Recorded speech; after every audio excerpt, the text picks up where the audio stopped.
Good morning students.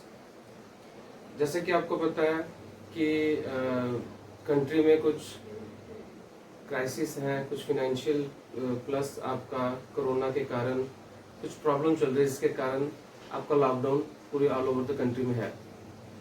तो इन सब चीज़ों के कारण आपको भी परेशानी हो रही है, कुछ टॉपिक आपके मिस हो रहे हैं।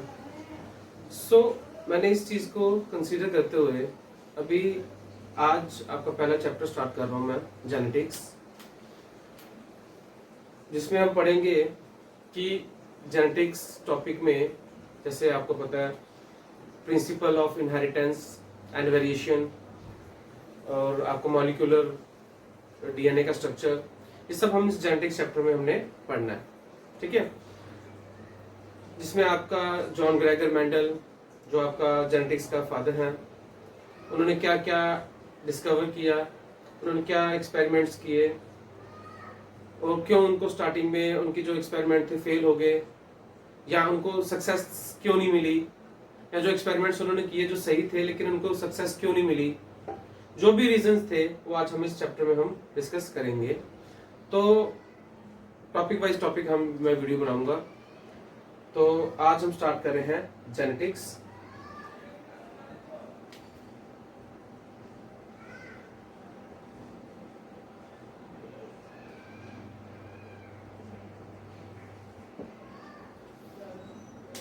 द फर्स्ट पॉइंट इज, कभी आपको पूछा जाता है कि who is the father of genetics, और यू कैन से कि who is the father of modern genetics.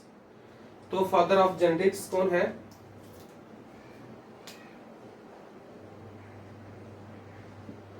John Gregor Mendel. John Gregor Mendel या ग्रेगर जॉन मेंडल। इनका बर्थ हुआ था ऑस्ट्रिया में जुलाई 22 जुलाई 1822। उनकी डेथ हुई थी 1884। थोड़े से हम इनकी बायोग्राफी के बारे में पढ़ लें। इनका जन्म हुआ था 22 जुलाई 1822 ऑस्ट्रिया में, जिसको बाद में चेक रिपब्लिक बोला जाता है। इनको मोनास्ट्री में भेजा गया एज अ मॉन्क। उसके बाद मोनास्ट्री वालों ने इसको वियना यूनिवर्सिटी में भेजा ताकि फर्दर स्टडी कर सकें, केमिस्ट्री की, मैथ्स की, बायोलॉजी की।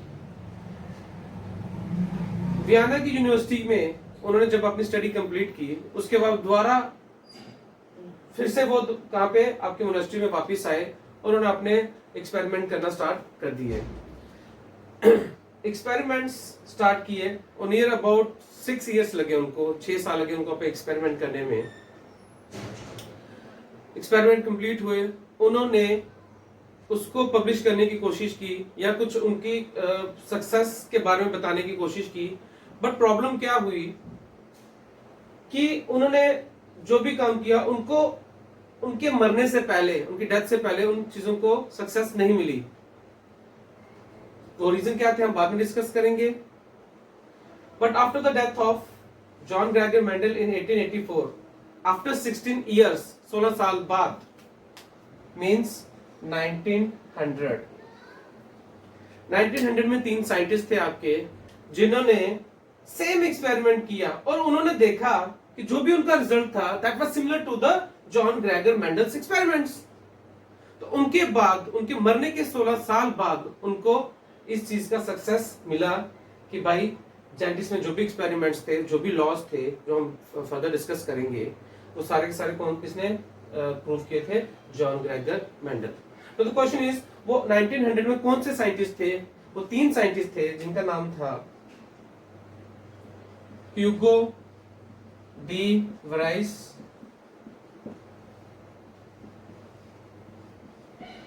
Correns and शेरमैक।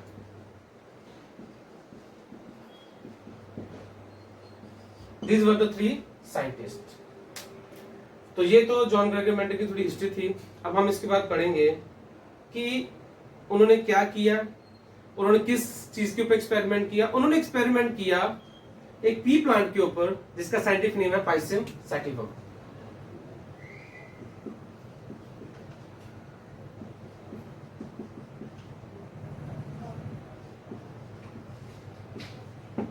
पाइसियम sativum.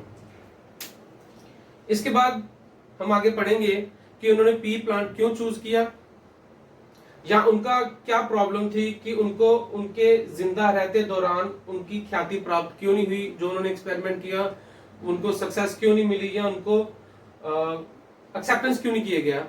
So next step हम पढ़ेंगे कि क्या रीजंस थे जिनके कारण उनके एक्सपेरिमेंट्स को सक्सेस नहीं मिली। रीजंस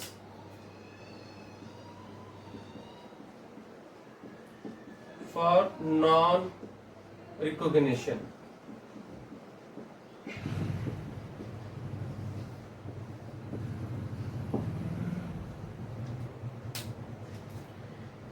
जैसे कि मैंने आपको स्टार्टिंग में बोला कि वो केमिस्ट्री की स्टडी करने भी गए, मैथमेटिक्स स्टडी करने भी गए, इवन की फिजिक्स की स्टडी भी करने गए और बायोलॉजी की स्टडी भी करने गए, बट उनको माना जाता था कि he was a mathematician.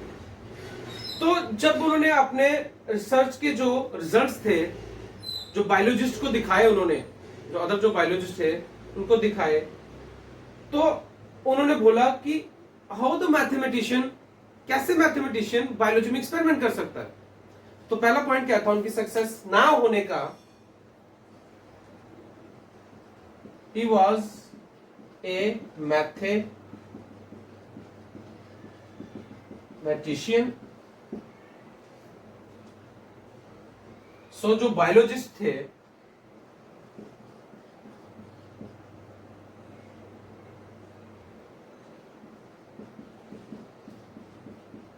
could not accept the result, वो कन्विंस ही नहीं हो पाए। सेकेंड पॉइंट, आज के मॉडर्न जमाने में हम एक टर्म यूज करते हैं जीन्स, जो हम सबको पता है कि जीन्स क्या होते हैं, जो पेरेंट्स से आगे जो ऑफस्प्रिंग्स होते हैं उन्हें कैरेक्टर ट्रांसफर होता है, इनहेरिटेड कैरेक्टर जो ट्रांसफर होते हैं। बट उस टाइम पे मेंडल ने इसको क्या बोला, factors. Mendel use the term factors. उसे बोला फैक्टर एक यूनिट होता है जो रिस्पॉन्सिबल है नेक्स्ट जनरेशन में कैरेक्टर ट्रांसफर करने के लिए। बट फैक्टर्स को हम देखा जाए तो वो कुछ उनको क्लियर नहीं हुआ कि फैक्टर्स क्या चीज है, इसको हम आज के टर्म क्या बोलते हैं, जीन्स। क्योंकि हो सकता है कि एक रीजन क्या था कि उन दौरान आपके जो माइक्रोबायोलॉजिस्ट थे उनके माइक्रोस्कोप इतने वेल डेवलप नहीं था। जो इलेक्ट्रॉन माइक्रोस्कोप यूज किए जाते हैं तो वो डीएनए के स्ट्रक्चर को नहीं जान पाते थे, और डीएनए के स्ट्रक्चर जानने के बाद उसको जीन्स को नहीं जान पाते थे कि जीन्स क्या होता था। तो इसलिए आज के टर्म्स में हम फैक्टर्स को क्या बोलते हैं, जीन्स बोलते हैं। बट उन दौरान जीन्स के बारे में उनको कुछ नहीं पता था, तो उन्होंने फैक्टर को भी कुछ टोटली देखा। ठीक है। द थर्ड पॉइंट इज, तीसरा क्या पॉइंट था कि जिसके कारण उसको सक्सेस नहीं मिला। आज के जमाने में अगर मैं कहूं कि कंपेयर कर रहा हूं उसको मॉडर्न जमाने को उसे, कि क्या डिफरेंसेस थे जिसके कारण उसको सक्सेस मिला, आज के जमाने में क्या प्रॉब्लम है, सॉरी आज के जमाने में क्या रीजन थे और उस जमाने में क्या प्रॉब्लम थी। उनका जो वर्क था, मेंडल का जो वर्क था, वो पब्लिश लार्ज स्केल में पब्लिश नहीं किया जा सका, तो इसलिए उनको ख्याति प्राप्त नहीं मिल सकी। देयर जर्नल्स, यहां रिजल्ट कह सकते हो आप, was not published। और फोर्थ पॉइंट आप इसको कंसीडर भी कर सकते हो, उन दौरान जब मेंडल ने ये एक्सपेरिमेंट्स किए, उन दौरान एक थ्योरी थी डार्विनिज्म थ्योरी, जो एवोल्यूशन के रिलेटेड थी। वो Darwinism theory was so much popular at that time कि इन पॉइंट्स को या मेंडल के वर्क को कंसीडर नहीं किया जा सका। ठीक है। तो नेक्स्ट जो टॉपिक है वो ये है कि उसने, जॉन ग्रेगर मेंडल ने पी प्लांट क्यों चूज किया, उनमें ऐसे क्या बेनिफिट्स पॉइंट थे या क्या चीज थी जिनके कारण उसने पी प्लांट को चूज किया और जिसके कारण उनके एक्सपेरिमेंट को सक्सेशन अच्छी तरह सक्सेस मिल सकी।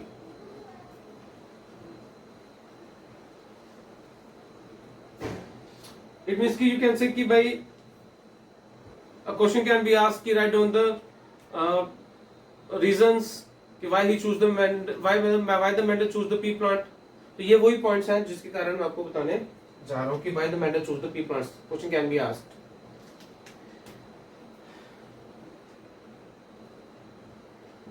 फर्स्ट पॉइंट, ये जो पी प्लांट होता है पाइसम सैटिवम जिसको मैंने आपको नाम बताया, ये बहुत ही चीप होता है। मतलब आप इसको बार बार एक्सपेरिमेंट करने के लिए यूज कर सकते हो क्योंकि चीप है।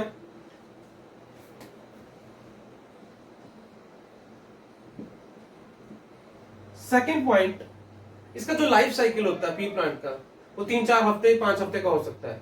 मींस आपने एक एक्सपेरिमेंट किया, 1 महीने में एक एक्सपेरिमेंट कंप्लीट कर दिया, आपको उसका रिजल्ट मिल गया।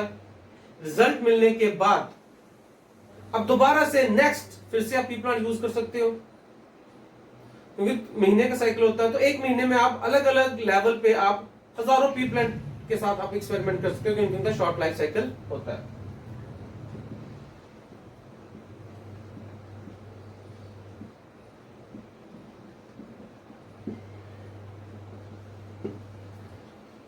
थर्ड पॉइंट, इनका जो पी प्लांट की खासियत हो रहा है कि ये प्लांट आपका सेल्फ फर्टिलाइजेशन भी कर सकता है और क्रॉस फर्टिलाइजेशन भी कर सकता है, और यू कैन सेल्फ पॉलिनेशन भी कर सकता है और क्रॉस पॉलिनेशन भी कर सकता है।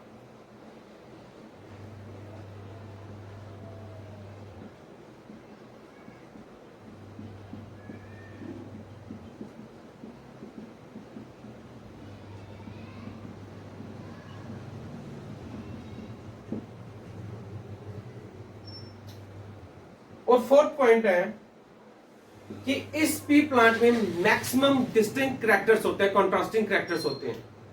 जब मेंडल एक्सपेरिमेंट कर रहा किया उन्होंने, जब कोई भी एक्सपेरिमेंट करता है तो वो नॉर्मली एक चीज कंसीडर किया जाता है, एक पॉइंट को लेके हम एक्सपेरिमेंट नहीं कर सकते। हम सोचेंगे कि भाई 4-5-6 कैरेक्टर लिए जा सके, क्या सब सेम रिजल्ट आता है। तो पी प्लांट की क्या खासियत थी कि उसके 7 डिफरेंट कैरेक्टर्स थे। ठीक है, तो नेक्स्ट टॉपिक हम पढ़ेंगे कि what were those 7 different characters जो मेंडल ने लिए ड्यूरिंग एक्सपेरिमेंट, किसके, पी प्लांट के। तो ये आगे ने रीजन जिसके कारण आप बोल सकते हो कि why the Mendel choose the P plant.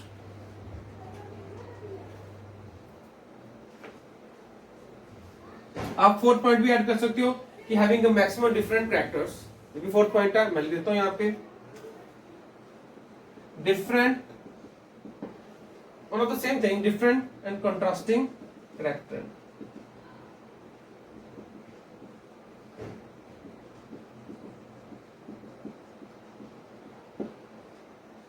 तो अभी हम नेक्स्ट टॉपिक पढ़ेंगे कि कौन से वो 7 डिफरेंट कंट्रास्टिंग कैरेक्टर थे जो पी प्लांट में प्रेजेंट थे और मेंडल ने उनको इंडिविजुअली यूज करके एक्सपेरिमेंट्स किए और 7 के 7 कैरेक्टर को यूज किया और जो रिजल्ट थे वो सब 7 कैरेक्टर्स के लिए सेम थे। इसलिए उसके बाद उन्होंने अपने लॉज दिए।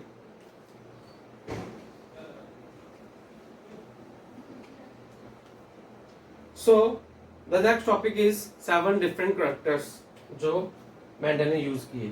The first character is 7 different characters, 7 contrasting characters.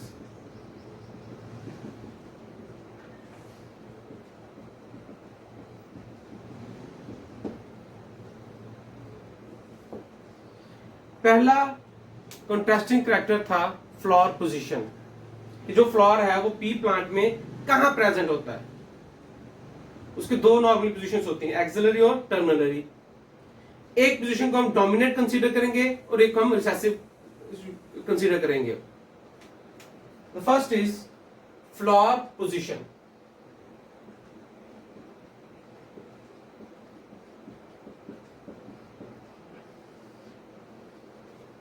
D means dominant, R means recessive character। तो पहला क्या था, फ्लावर पोजीशन। तो फ्लावर पोजीशन में पहला डोमिनेट, उसमें क्या जाता है, फ्लावर जब एक्सिलरी पोजीशन में हो, तो डोमिनेंट यहां पे क्या आ गया, एक्सिलरी, और रिसेसिव क्या आ गया आपका, टर्मिनल।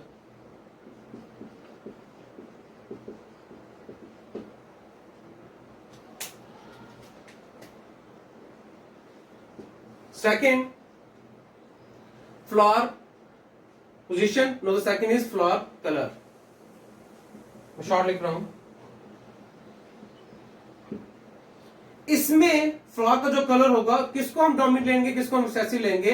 जो पर्पल कलर होगा फ्लावर का, उसको हम क्या लेंगे, डोमिनेंट, और जो व्हाइट होगा उसको हम क्या लेंगे, recessive.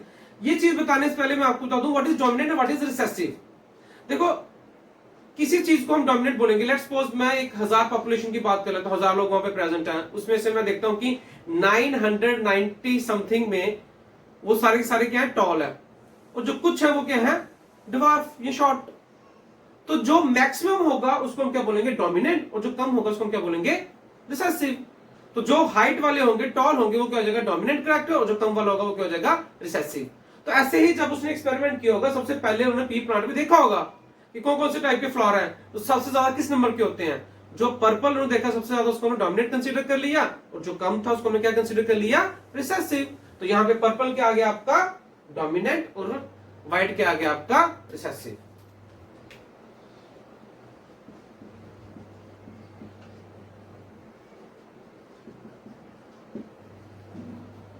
So the next is pod shape.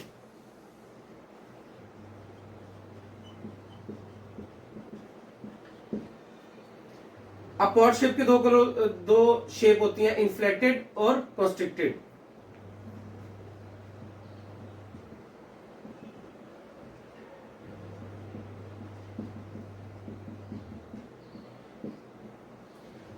Fourth character is, अब फोर्थ कैरेक्टर क्या आ जाएगा, पॉड का कलर। ये क्या था, पॉड का शेप।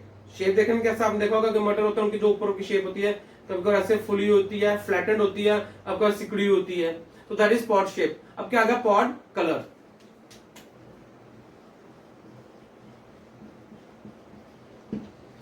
पॉड कलर भी दो टाइप के देखेंगे, ग्रीन और येलो। और ग्रीन को उन्होंने क्या बोल दिया, डोमिनेंट, और येलो को क्या बोल दिया, recessive.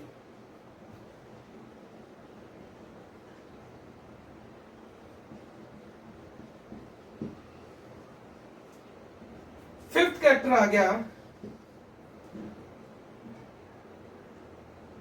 Seed shape.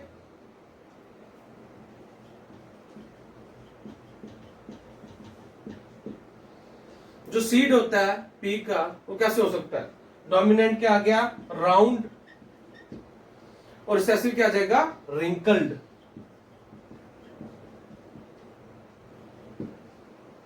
Sixth character आ गया आपका after the seed shape, sixth character आ गया सीड कलर।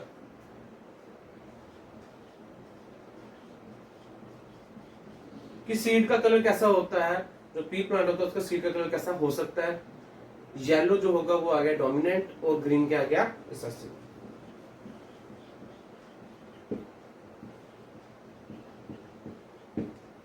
और लास्ट एंड फाइनल, हाइट।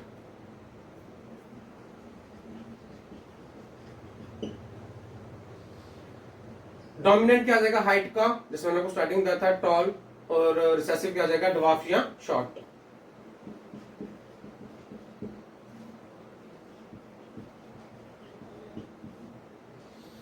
सो आज का टॉपिक हम ये पढ़ेंगे, जिसमें हमने क्या पढ़ा कि जॉन ग्रेगर मेंडल कौन था, उसको सक्सेशन क्यों नहीं मिली, क्या रीजन थे, उसकी हिस्ट्री क्या थी, फिर कौन से साइंटिस्ट थे जिन्होंने एक्सपेरिमेंट करके अपने रिजल्ट दिए, और those results were similar to the Mendel's earlier experiment. फिर उसके बाद उसको सक्सेशन मिली, फिर उसके बाद उन्होंने उसको फादर ऑफ जेनेटिक्स बोला। फिर नेक्स्ट था क्यों उसने पी प्लांट ही चूज किया, दूसरे प्लांट क्यों नहीं चूज किए। और उसने एक्सपेरिमेंट 6 इयर्स किया अपने, जहाँ पे वो मोनास्ट्री में रहता था, उसके घर के पीछे एक्चुअली गार्डन था, वहां पे उसने एक्सपेरिमेंट किए। जब उसने एक्सपेरिमेंट्स किए तो उसने पी प्लांट क्यों चूज किए, क्योंकि मैंने आपको एक पॉइंट बताया कि इसमें मैक्सिमम कंट्रास्टिंग कैरेक्टर थे, जिनमें से ये वो 7 कैरेक्टर्स हैं जो आगे फर्दर हम पढ़ेंगे कैसे उन्होंने यूज किया। ये सारे एक्सपेरिमेंट करने के बाद उसने कुछ लॉस दिए जो हम नेक्स्ट टॉपिक में पढ़ेंगे कि कौन से लॉस थे। अगर आपको मेरा ये जो मैंने वीडियो बनाई है इसको मैं यूट्यूब में अपलोड करूंगा अपने चैनल में, सो प्लीज आपसे रिक्वेस्ट है आप इसको सब्सक्राइब करें प्लस इसको फॉरवर्ड करें और शेयर करें। Thank you. My name is Sudhansh Sharma.